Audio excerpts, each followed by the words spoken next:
satu pun dapat menghiburku, tak seorang pun dapat menolong. Hanya Yesus jawaban hidupku. Bersama Dia hatiku damai, walau dalam lembah kekelaman. Bersama Dia hatiku tenang, walau hidupku penuh tantangan. Tak satu pun dapat menghiburku, tak seorang pun dapat menolong. Hanya Yesus jawaban hidupku. Hanya Yesus jawaban hidupku, ya, di tengah-tengah berbagai ikatan-ikatan, di tengah-tengah berbagai tekanan, di tengah-tengah berbagai pergulatan hidup. Mari kita katakan, Jesus is only the answer. Jesus adalah jawab, ya. Ibu Evi Harifa adalah tim dari Women e-Gathering ini juga, yang tiap kali juga bersama-sama dengan ibu-ibu. Waktu saya serahkan pada Ibu Evi. Silakan Bu Evi. Salam kenal untuk kita semua, karena baru pertama sekali saya di Women Movement, kalau Women Gathering ya, Women Gathering kita dari TSW, dan saya bersyukur bahwa Ibu Ningsi boleh kasih kepercayaan bagi saya untuk menolak itu berat ya. Ya, saya sekarang ini akan memperkenalkan sedikit ya Ibu-Ibu ya, biar sedikit tahu lah ya. Ya, ini keluarga kami. Ya, kalau sudah lihat FB saya itu kalau berteman pasti sudah selalu berkeliaran ya foto-foto keluarga. Ya, saya suku Nias ya, dari suku Nias, tapi saya sudah hasil asimilasi kebudayaan. Ya, berbagai suku ada di dalam tubuh saya ya Ibu-Ibu ya. Mama saya Batak, kemudian ada juga dari Manado dan sebagainya, dan suami saya dari suku Jawa, dari Salatiga, tapi pindah ke Lampung ya. Nah, kemudian ini anak-anak saya yang Tuhan sudah karuniakan kepada kami, yaitu Joshua dan Jemima. Ya, yang satu berusia kelas 9 ya, kemudian yang kedua kelas 4 SD.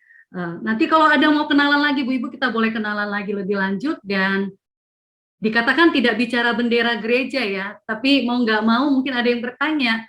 Ya, karena kita di sini tidak melihat kita siapa, tapi kita adalah semuanya wanita-wanita dalam teman seperjalanan. Tidak salah kalau sedikit saya menyinggung bahwa kami adalah hamba Tuhan yang melayani di Gereja Metodis Jakarta Pusat, ya Ibu-ibu yang terkasih. Nah, ini itu saja perkenalannya. Kita akan mulai ya, supaya waktu kita tidak banyak ya. Oke, Ibu-ibu yang terkasih, pernah nggak kita mengalami hal seperti ini, Ibu-ibu? Seperti tadi Bu Ningsi bilang, kita sudah mengalami yang namanya kemerdekaan. Banyak kita sudah merasakan kemerdekaan, ya, di dalam kehidupan kita, ya. Kalau kita bicara tentang sejarah, kita bisa katakan kita orang yang sudah merdeka. Merdeka itu artinya bebas dari belenggu, bebas dari keterikatan. Dan saat ini, ketika kita belajar arti kemerdekaan itu bukan hanya bicara sejarah perjuangan bangsa Indonesia, akan tetapi bicara bagaimana kita punya kemerdekaan di dalam hidup kita, menyikapi hidup kita sehari-hari. Pada sore hari ini kita mau belajar satu hal kebenaran tentang kemerdekaan, yaitu memerdekakan bagaimana kita merdeka dari luka batin. Atau bisa dikatakan, wanita, engkau merdeka di dalam luka batinmu, sembuhkanlah.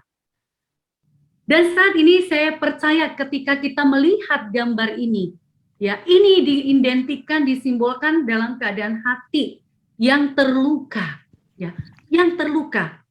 Kebenaran pertama yang tidak bisa kita tampik dalam realita hidup adalah bahwa setiap orang itu pasti terluka. Ya, bahwa setiap orang itu pasti terluka. Terluka secara fisik dan juga bisa terluka secara hatinya, dalam hatinya.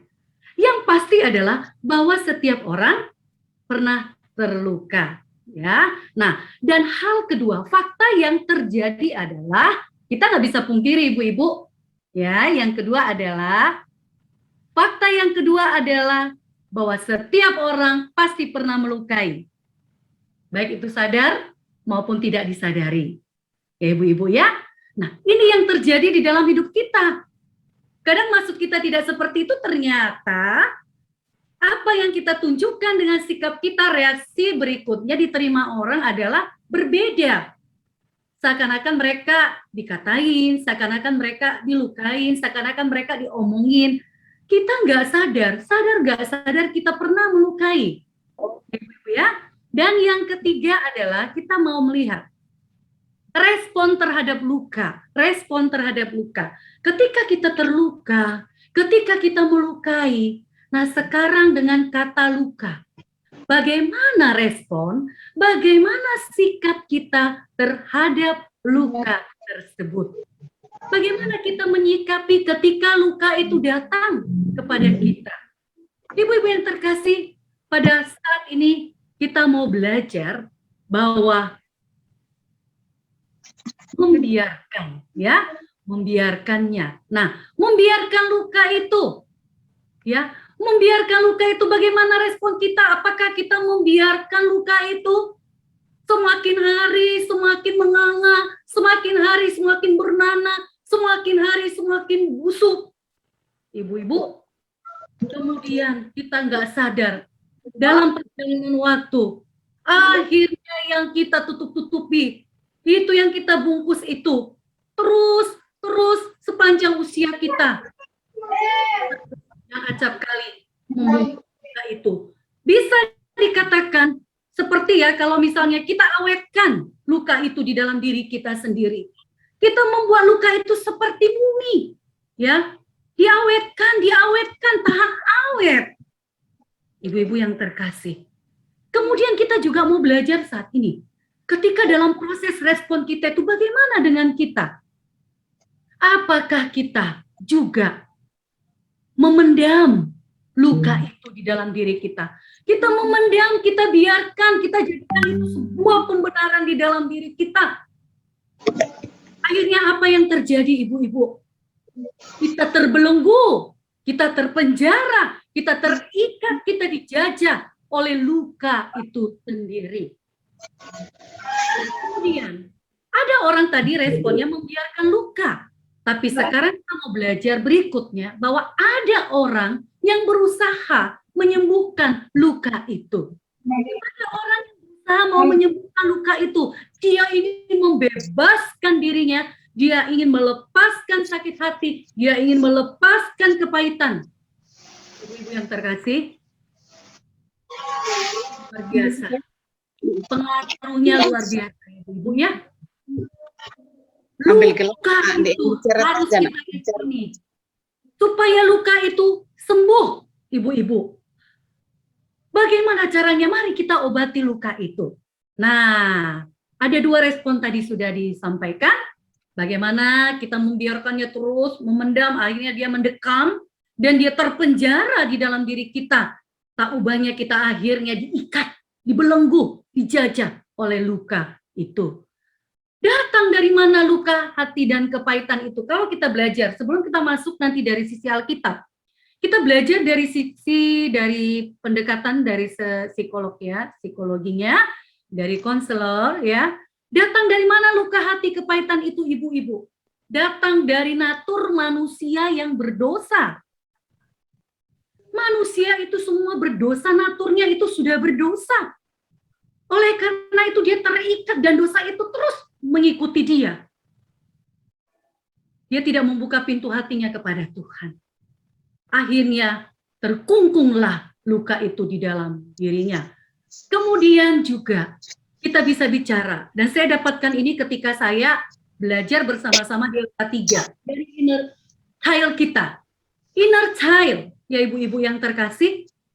Nah, dari masa kita disebut inner child. Jadi luka itu datang dari mana? Kepahitan itu datang dari mana? Dari natur kita yang berdosa dan juga inner child kita. Apa itu inner child? Inner child itu adalah sisi kepribadian seseorang yang dibentuk. Boleh ya dimatikan suaranya ibu-ibu supaya nggak terganggu ya. Sisi kepribadian seseorang yang terbentuk sejak masa kecilnya, ya, segala pengalaman hidup kita, baik pengalaman yang membawa kebahagiaan maupun kesedihan yang membuat kita mengekspresikan diri ketika kita sudah dewasa. Ibu-ibu, saya dapatkan juga ini dari seorang konselor Ibu Melati. Dia juga sampaikan itu. Nah, setiap kita memiliki inner child, kenapa ibu-ibu yang terkasih? Karena pernah mengalami masa kanak-kanak yang mungkin masa kanak-kanak kita tidak indah. Kita nggak sadari. Itu terekam di bawah kesadaran kita yang paling dalam. Khususnya itu di bawah usia 12 tahun. Sekarang saya mau bertanya kepada kita. Bagaimana pola asuh kita ketika kita waktu masa kecil kita flashback sekejap? Apakah bahagia ibu-ibu? Apakah kita sedih? Apakah kita mengalami trauma yang luar biasa? Pertanyaannya adalah apakah inner child kita sehat? Dan juga sebaliknya. Jadi dalam inner child itu ada juga inner child positif, mengalami masa kecil ceria, penuh kasih sayang, bertumbuh dan bebas dari rasa bersalah. Ya, bebas dari rasa cemas, ya, merasa bahagia, ya, full joy, ya, dan penuh dengan kasih sayang. Setelah menjadi orang tua, disadari atau tidak menerapkan inner child positif ini saat mengasuh anak. Inner child seperti inilah sebaiknya yang ditanamkan dalam mengasuh anak. Ya, ibu-ibu, apalagi kita masih punya anak kecil, mungkin ada yang punya anak kecil ya, atau anak remaja dalam masa pancaroba mereka, akil balik. Nah, ibu-ibu. Kemudian ada juga responnya yaitu ibu-ibu, inner child negatif. Masa kecil yang mendapat kekerasan, dipukul, dijudutin ibu-ibu. Atau mungkin pakai dulu ya, dulu rotan ya, dulu pukulan tilam itu suka dipukul ya, atau diancam gitu ya ibu-ibu ya. Ditolak, kemudian kita dibanding-bandingkan. Oh, kamu itu pesek ya. Terus kakakmu itu lebih mancung, kamu itu kok jelek ya. Kakakmu itu cantik, kok kamu punya prestasi, kakakmu punya prestasi, kamu enggak, merasa ditolak.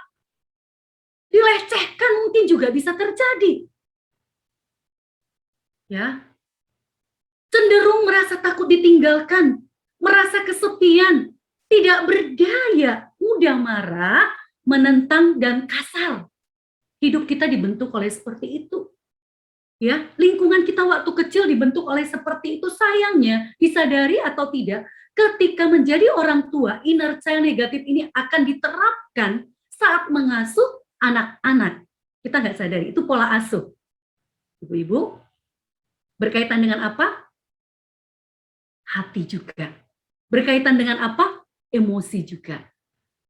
Ibu yang terkasih, kita melihat ada luka emosi aktif, ada luka emosi pasif, ada luka emosi yang aktif ini menjadi absorpsi, diserap, ya ibu-ibu ya. Kemudian ada juga luka emosi yang pasif. Jadinya bagaimana ibu-ibu? Akan muncul sebuah persepsi. Nah, ini dia aktif, absorpsi, pasif, persepsi. Inilah dia dikatakan tadi adalah luka emosi. Berkaitan dengan hati, ya. Luka emosi itu berkaitan dengan hati. Ingat kita firman Tuhan. Jagalah hatimu dengan segala kewaspadaan. Karena dari situlah terpancar kehidupan. Ibu-ibu yang terkasih, dikatakan tadi, aktif pasif, absorpsi persepsi. Kalau aktif luka emosinya absorpsi. Oke. Luka emosi aktif. Ibu-ibu kita bayangkan gelas. Ini gelas saya ya. Tapi gelas saya masih ada airnya, sekalian minum ya Bu Ningsih. Nah, ibu-ibu yang terkasih, luka emosi aktif mendapat perlakuan yang tidak seharusnya. Ya. Yang tadinya contoh pribadi kita itu polos, tulus, semuanya baik.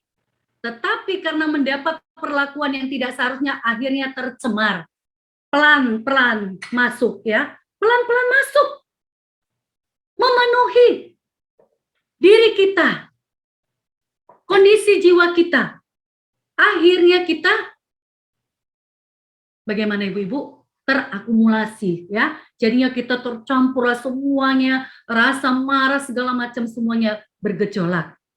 Nah, luka emosi pasif. Ya, luka emosi pasif, tidak menerima apa-apa. Diabaikan, ditelantarkan, kesepian, dicuekin, kosong. Ada tapi dianggap nggak ada, gitu loh. Ada anak tapi nggak dianggap. Makanya pernah saya belajar satu camp ya, ibu-ibu, dikatakan bagaimana ibu-ibu? Ya, saya juga diberkati di WB, ya saya harus katakan itu. Nah, bagaimana saya juga bisa pulih secara emosi? Bagaimana dulu tipe seorang ibu yang luar biasa? Ada ibu bayang-bayang, ya, ibu yang di situ ada tapi merasa anaknya tidak dianggap, ya, luar biasa. Nah, itu sama dengan luka emosi pasif, tidak menerima apa-apa, diabaikan, ditelantarkan, kesepian, kosong. Nah, luka emosi absorpsi itu yang aktif tadi, ibu-ibu, ya, yang aktif tadi. Kenapa ya ada tulisan-tulisan gini ya, soretan ya, Bu? Oke, luka emosi absorpsi itu contoh nih, seorang anak di dalam sebuah lingkungan. Dia melihat mamanya memukul abangnya atau kokonya. Lalu dia melihat dia tidak mendapatkan perlakuan itu, tapi dia menonton. Dia melihat secara langsung, akhirnya itu terserap. Ibu-ibu, cepat sekali. Kalau mamanya ngomel-ngomel ya, saya juga belajar ini memenangkan diri ya. Itu juga akan terserap, ibu-ibu ya. Itu akan menjadi proyeksi bagi mereka di kemudian hari. Kemudian luka emosi persepsi. Luka emosi karena persepsi yang salah terhadap sikap. Mana nih, bentar ya. Perkataan orang lain. Asumsi negatif langsung muncul. Ya. Asumsi negatif langsung muncul.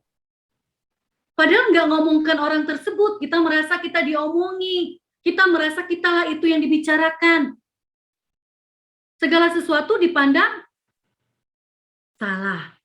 Ya, ibu-ibu ya, persepsi akan memunculkan emosi, persepsi yang salah akan memunculkan emosi yang salah. Itu dari tulisan Bapak Joshua Wahyudi, salah satu konselor keluarga. Ya, ibu-ibu yang terkasih. Nah, kemudian kita pada sore hari ini belajar dari kasus Absalom. Belajar dari kasus Absalom. Kenapa kita belajar dari tokoh Absalom? Luar biasa ya, ini salah seorang daripada anak Daud, Raja Daud.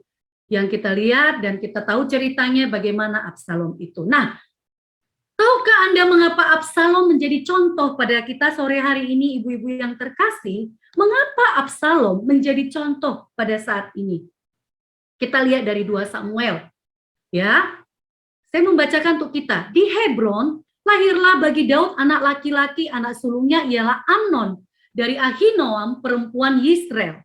3 anaknya yang kedua ialah Kileab dari Abigail, bekas istri Nabal, orang Karmel. Yang ketiga ialah Absalom, anak dari Maakha, anak perempuan Talmai, Raja Gesur. Nah, ini dia ibu-ibu yang terkasih.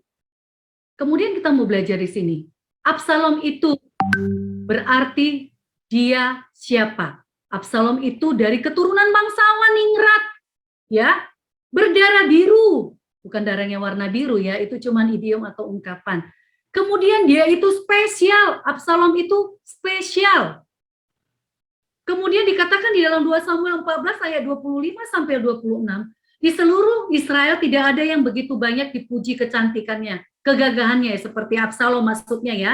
Itu bahasa Alkitab, dari telapak kakinya sampai ujung kepalanya tidak ada cacat padanya. Apabila ia mencukur rambutnya pada akhir tiap-tiap tahun, ia mencukurnya karena menjadi terlalu berat baginya.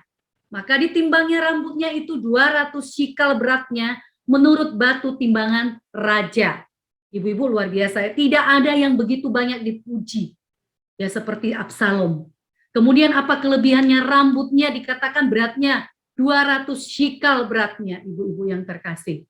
Nah, suatu hidupnya, Absalom telah mendirikan baginya tugu yang sekarang ada di lembah raja.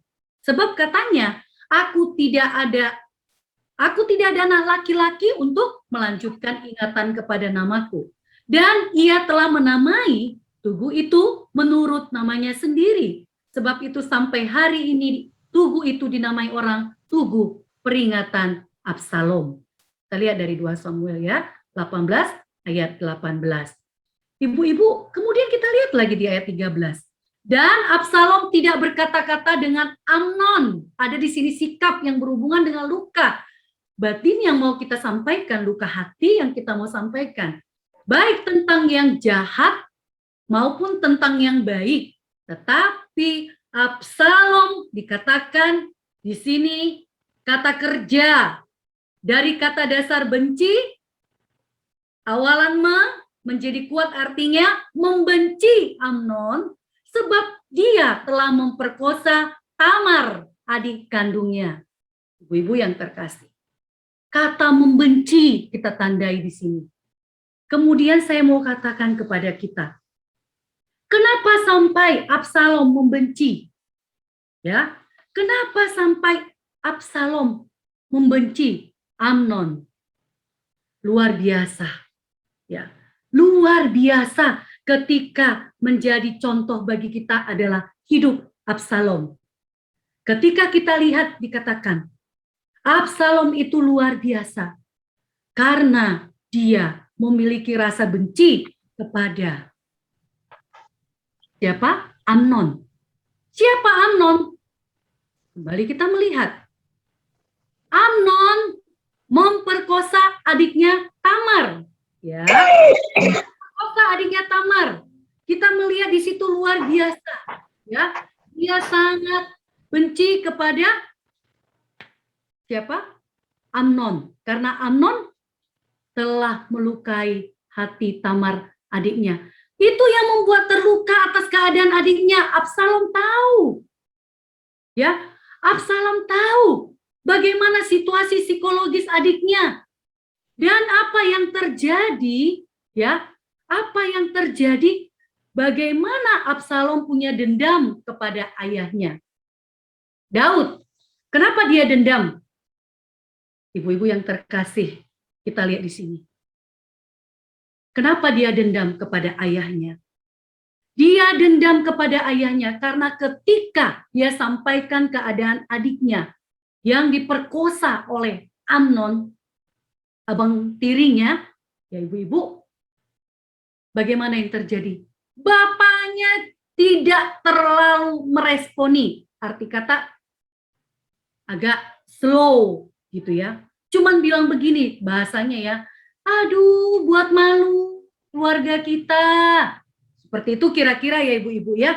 Luar biasa. Sedih pasti.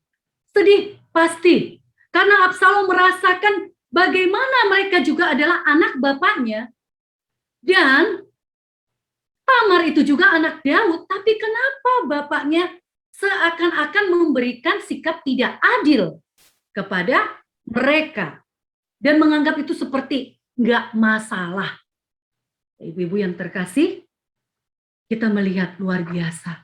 Kita melihat luar biasa bagaimana luka hati Absalom. Bagaimana luka hatinya. Dia melihat papanya kok sepertinya mengabaikan. Di situ tapi diabaikan. Tidak dipedulikan. Membiarkan. Tidak dihukum, tidak dibuat tindakan apa-apa. Absalom berpikir, sekali lagi saya katakan, dia berpikir bahwa mereka tidak dianggap anak oleh Daud. Dan saya tidak dianggap anak. Adikku Tamar pun tidak dianggap anak. Akhirnya luka satu persatu datang. Belum sembuh luka yang satu datang.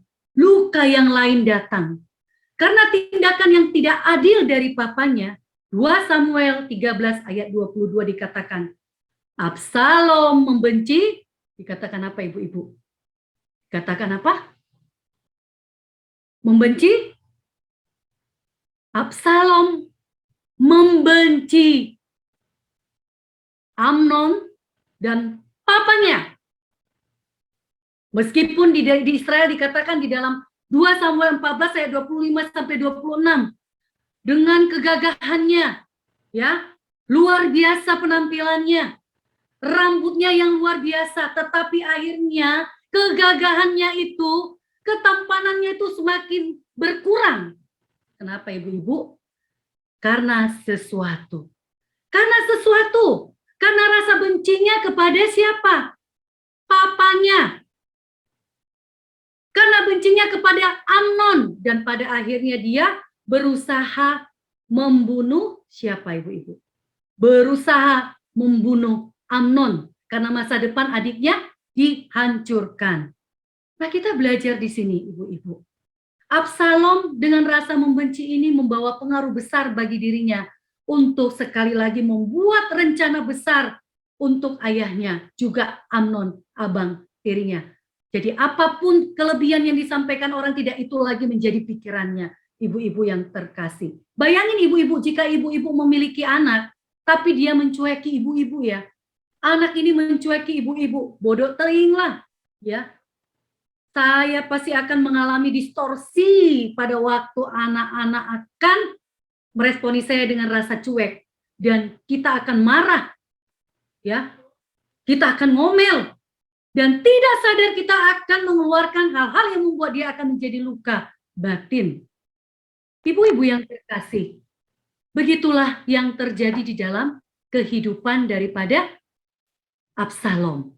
Nah, kemudian kita katakan, tadi dikatakan, walaupun dia punya rasa dendam, dia juga berusaha untuk mendirikan tugu. Sedikit kita bergeser, di dalam kemarahannya itu juga, di dalam keadaannya itu juga, dia tahu siapa dirinya, bahwa dia, meskipun dengan keadaan itu, dia merasa punya kualitas. Dia juga nggak sadar. Dia nggak pernah menghargai anaknya, ibu-ibu. Karena luka itu tadi, tidak ada lagi respon positif, karena di situ dikatakan, apakah Absalom menikah, ibu-ibu? Menikah. Apakah Absalom punya anak? Punya anak. Anaknya 3. Ya. Nah, anaknya 3 dan ada anaknya juga Tamar namanya. Kenapa dibuat anaknya Tamar? Karena berangkat dari bagaimana dia boleh mengingat perlakuan yang diberikan kepada adiknya. Ibu-ibu yang terkasih, Absalom menyimpan, mendekam semua luka-luka itu di dalam dirinya.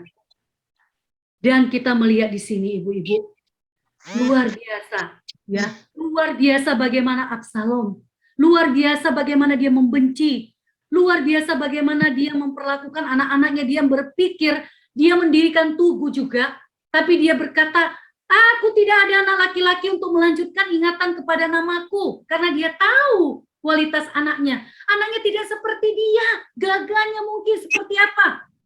Sudah membuat penilaian dulu juga kepada anaknya. Makanya dia berani buat tugu itu. Memang ketika dalam Alkitab diceritakan, tidak ada juga menceritakan bagaimana keturunan Absalom ini. Ya, ibu-ibu yang terkasih. Nah, ketika kita belajar hal ini, ya, kita melihat di dalam 2 Samuel tadi. 2 Samuel 13. Ingat kata luka, membenci, ibu-ibu yang terkasih, membenci. Sekarang bagaimana dengan membenci? Ketika kita katakan kita membenci, itu akan mempengaruhi hidup kita. Absalom dengan rasa benci ini membawa pengaruh besar bagi dirinya, sehingga hidupnya tidak tenang. Dia tidak tenang. Dia menyimpan luka dan benci. Makan pun tidak selera. Kalau orang yang sudah membenci kan makan pun tidak selera. Ya, hari-harinya dipenuhi dengan rencana bagaimana untuk membalaskan kejahatan kepada Amnon juga. Ya, berhasilkah? Berhasil. Akhirnya Amnon diceritakan bagaimana ibu-ibu. Dalam sebuah pesta dia diundang, ketika senang-senang di situ Absalom hadir dan dia membunuh abang tirinya. Karena dendamnya. Karena luka yang belum dibereskan di dalam dirinya. Karena luka yang bersarang di dalam dirinya. Dan bagaimana akhir hidupnya. Lihat gambar Absalom mati di pohon karena terlilit. Setelah membunuh Amnon, akhirnya ia dikejar. Dijadikan buronan. Dia sudah melakukan kudeta. Dia dikejar. Kenapa ibu-ibu? Karena dicap memberontak ayahnya. Dan apa yang terjadi? Akhirnya ia tewas di dalam kebencian.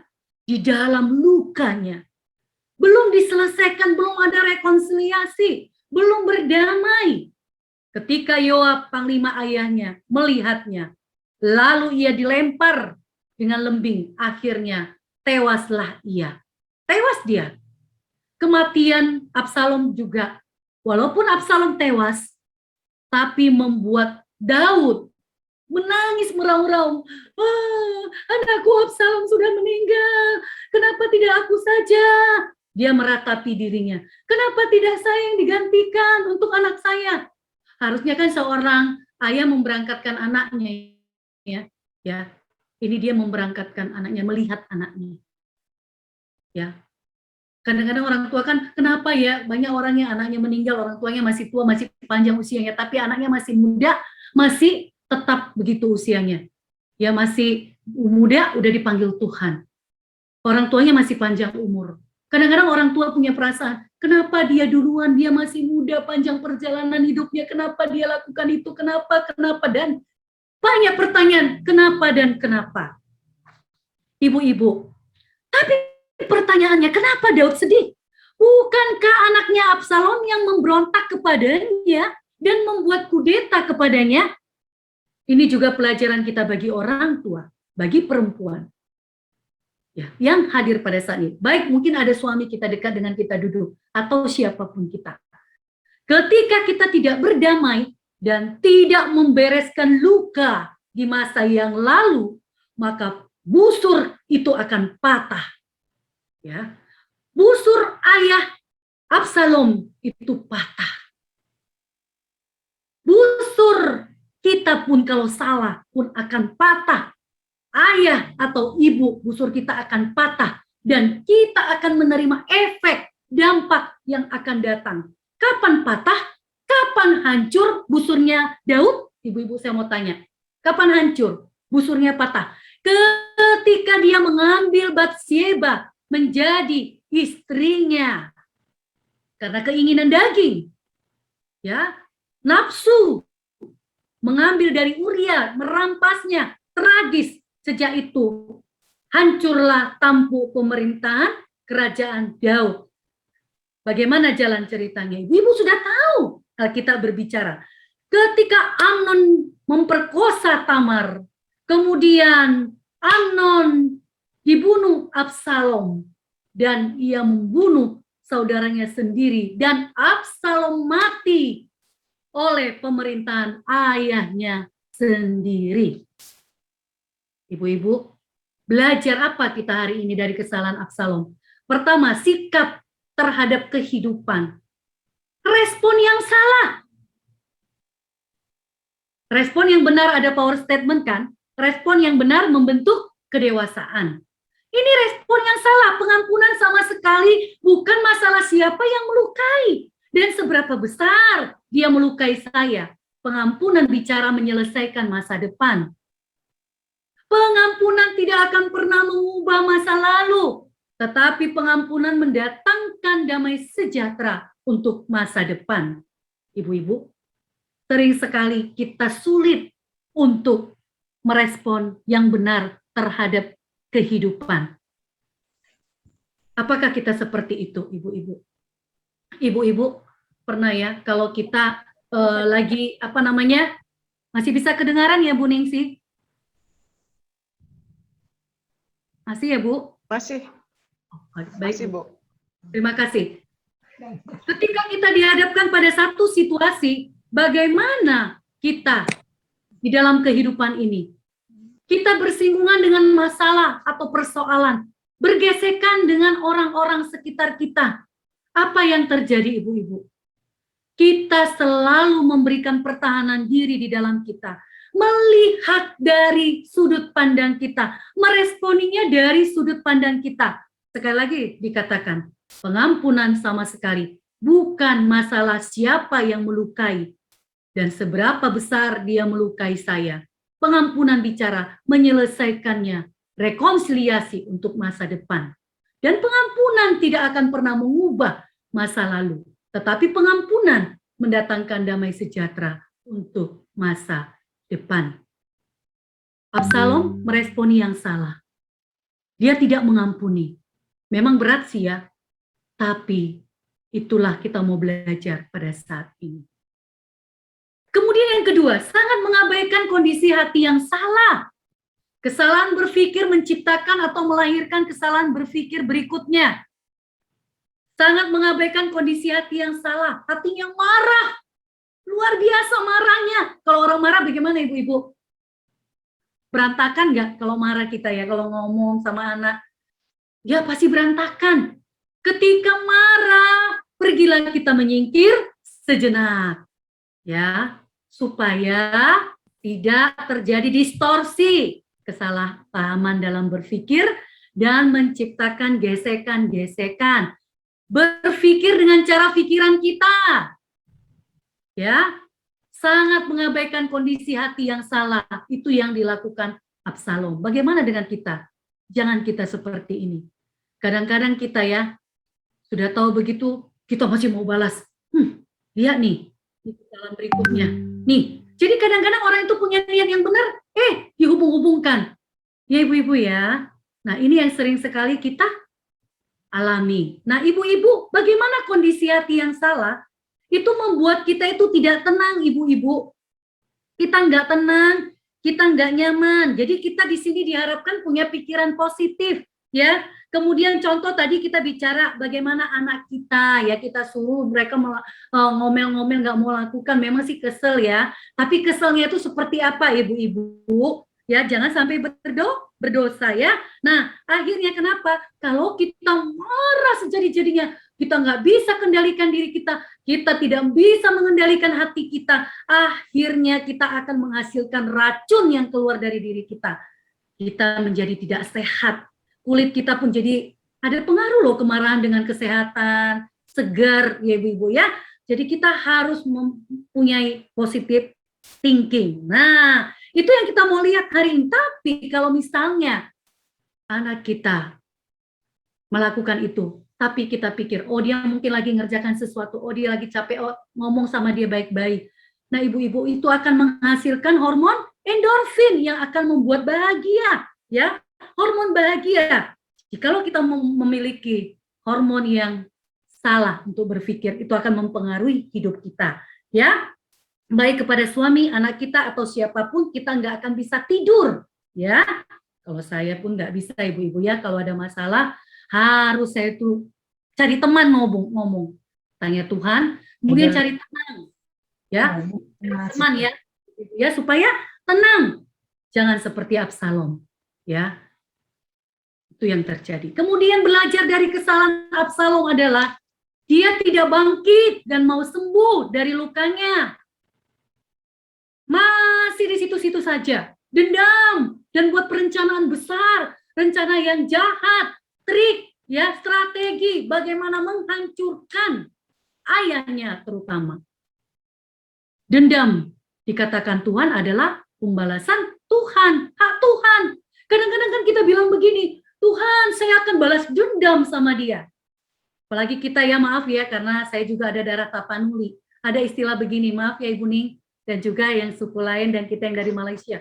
Ada istilah gini, kalau orang Batak bilangnya, mardomu di tanu narara katanya. Berjumpa di tanah nanti, tanah kematian. Wow. Luar biasa, tidak ada penyelesaian. Tidak ada rekonsiliasi. Akhirnya dendam, bahkan mungkin ya, kalau jangan ke rumah anaknya, jangan ke rumah tante itu, karena mereka melukai hati mama. Kita kaitkan, kita libatkan anak kita ajak anak-anak juga hidup dalam lingkaran luka yang menganga. Kita pelihara, kita bungkus, kita doktrin. Karena kita yang punya masalah, anak pun terlibat, keluarga hancur, dan tidak ada penyelesaian yang baik. Akhirnya hidup dalam kebencian. Ibu-ibu yang terkasih, dendam dan pembalasan dikatakan adalah hak Tuhan sekali lagi. Ulangan 32 ayat 35 berkata pembalasan adalah hak Tuhan. Hak pula dendam dan pembalasan. Itu Tuhan berkata. Kemudian belajar dari kesalahan Absalom. Lukanya belum sembuh. Dia mengalami kepahitan hati. Pahit hatinya, kemudian cari cara bagaimana ya mencari persengkongkolan, ya mencari mitra untuk bukan yang membangun, untuk menghancurkan tahta kerajaan ayahnya. Belum lagi puas hatinya sampai hancur. Ada kan ya kita kalau temukan bagaimana anak dendam sama orang tua, ibu-ibu yang terkasih. Kalau bisa kita bereskan luka-luka yang ada di dalam diri kita. Bereskan semuanya. Jangan sampai itu mengikuti anak-anak kita. Mereka akan menanggung setiap hal yang bukannya bagian mereka, tapi mereka mengalaminya. Lepaskan kepahitan hati. Bagaimana dengan kita? Oke, dalam konteks pelayanan, kalau melayani dengan kondisi pahit hati, bagaimana? Apa yang kita beri bagi Tuhan masih dalam lingkaran kepahitan hati. Apa yang kita beri bagi Tuhan? Oleh karena itu, bagaimana? Kepahitan kali 0, ibu-ibu. Hasil pelayanan kita adalah 0. Kosong, sia-sia. Gak ada gunanya melayani. Kalau melayani dengan hati, kasih sama Tuhan yang terbaik. Damaikan diri. Kalau kita sudah berusaha mau damaikan diri, tapi orang tersebut tidak mau, itu udah bagian kita, sudah kita kerjakan. Oleh karena itu, selesaikanlah. Selesaikanlah. Jangan sampai itu turun kepada anak-anak kita. Belajar dari kesalahan Absalom. Tinggal dalam lukanya tadi membenci Amnon. Jangan kita terus membenci. Memelihara luka itu. Ibu-ibu, saya punya passion. Bagaimana saya bisa menjadi wanita yang bisa memulihkan keluarga-keluarga. Itu passion saya. Saya melihat rumah tangga Kristen banyak yang hancur. Itu saya kadang-kadang miris hatinya. Ya. Saya merasakan, aduh kasihan semua. Impact-nya kepada orang-orang sekitarnya, kepada anaknya terutama.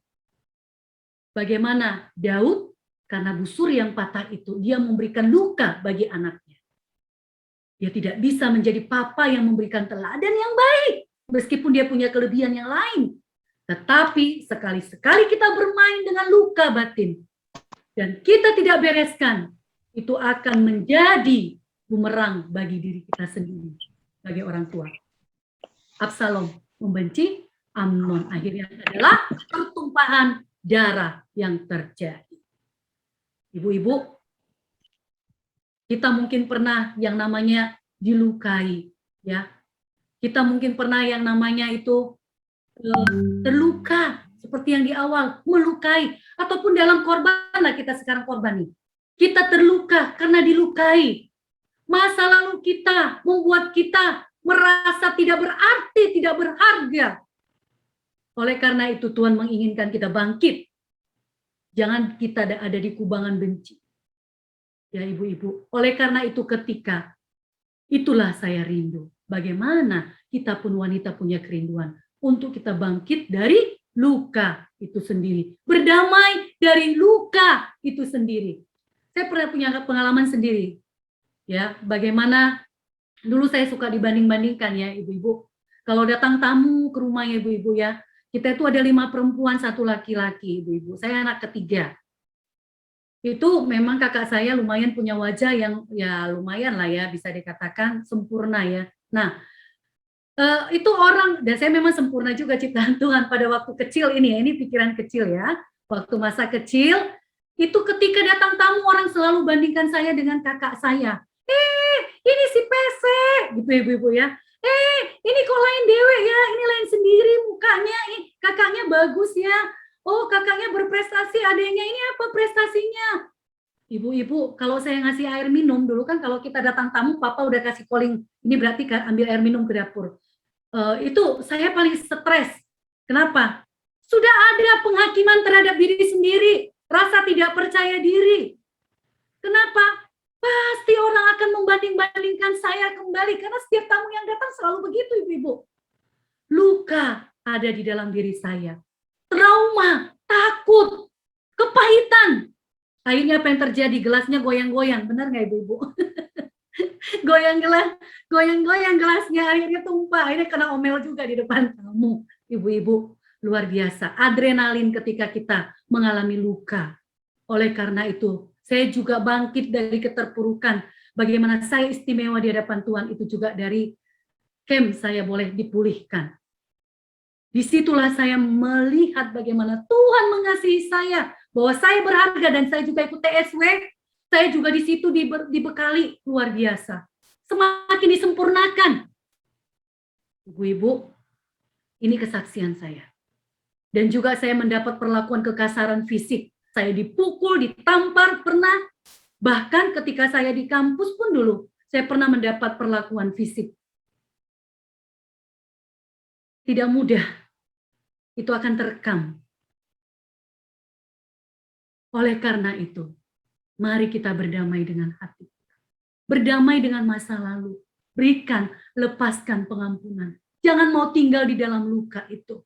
Balut luka itu bangkit. Itulah kerinduan saya. Kalau nanti saya punya harapan, saya ingin sekali bagaimana saya bisa menjadi konselor yang benar-benar untuk memulihkan luka keluarga-keluarga.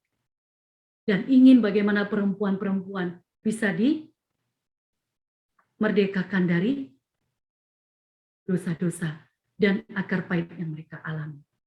Itulah kenapa saya mau sampaikan sesi pada sore hari ini. Bebaskan, merdekakan diri dari akar pahit, luka hati. Jangan dipenjara.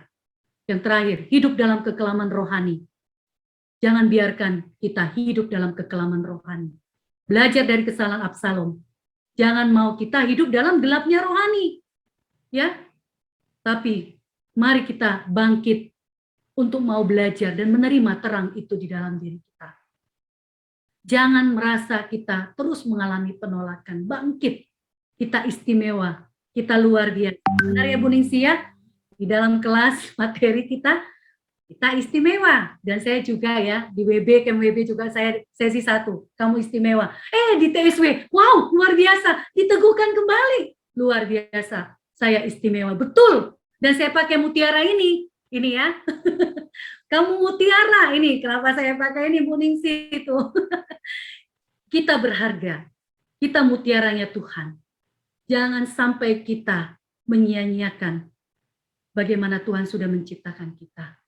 Ibu-ibu, jangan terus mengalami penolakan. Mari bangkit di dalam Tuhan. Luka emosi yang tidak diselesaikan akan menetap menjadi inner child negatif di dalam diri kita. Dan kadang bisa menjadi overreaction jika disentuh lukanya. Ya, jika kita masih luka itu belum diselesaikan, dia akan menjadi terus tetap waktu kita masa lalu harus dibereskan. Jangan turun kepada anak kita. Stop, patahkan, putuskan. Jangan lagi anak kita mengikuti. Ibu-ibu, jikalau dulu orang tua tidak pernah melakukan hal yang melukai hati kita, karena mereka tidak mendapatkan pembinaan seperti kita, sarana-sarana seperti kita, ya banyak YouTube, media sosial yang bisa membuat kita belajar. Zaman dulu tidak. Hal yang membenarkan mereka adalah menurut nenek saya, menurut ibu saya, itu yang benar, itu selalu ya kan. Tapi kalau positif nggak apa-apa. Tapi kalau yang negatif, luka itu jadikan pembenaran, itu bahaya. Ya, jadi ketika belum diselesaikan, itu akan menganga, dan jika disentuh lukanya luar biasa ya. Jadi jangan. Bagaimana? Luka atau trauma is not your fault, but healing is your responsibility. Ya, mari kita bangkit. Mari kita sembuhkan. Diri kita yang menyembuhkan. Kita yang menyembuhkan itu semuanya. Efesus 4 ayat 26 sampai 27. Apabila kamu menjadi marah, janganlah kamu berbuat dosa. Janganlah matahari terbenam sebelum padam amarahmu. Dan janganlah beri kesempatan kepada iblis. Biarkanlah hari ini sesi kita membuat kita menjadi orang yang mengalami kemerdekaan dalam kepahitan luka batin kita. Jangan sampai keturunan ilahi pun menjadi rusak hanya karena luka yang terus menganga.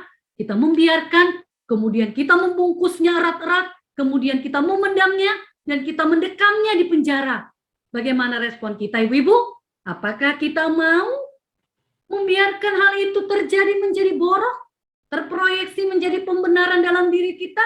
Atau kita mau bangkit, merdeka, bebaskan diri kita, kita mengobati, kita menyembuhkan luka kita. Kiranya nama Tuhan dimuliakan, kita bisa menjadi seorang pemenang atas kehidupan kita. Tuhan Yesus